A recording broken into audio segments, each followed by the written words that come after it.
فقط یا الله بگویید.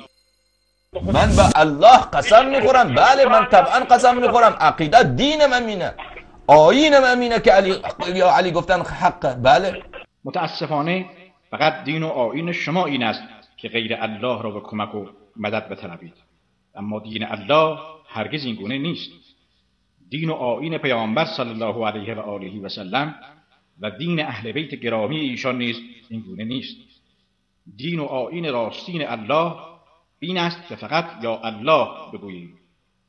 ملاحظه کنید إن الذين تدعون من دون الله عباد أمثالكم فادعوهم فليستجيبوا لكم إن كنتم صادقين.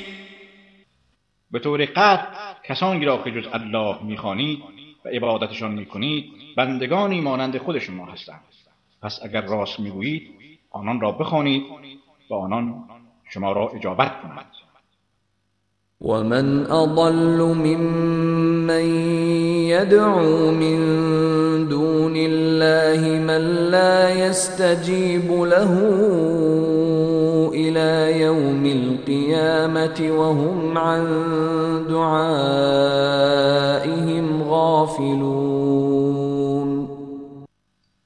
و هیچ کس گمراه‌تر از کسی نیست که کسانی جز الله را به فریاد می‌خواند که تا روز قیامت نیز درخواستش را پاسخ نمی‌گویند و آنان یعنی معبودان باطل از دعا و درخواست ایشان بی‌خبرند.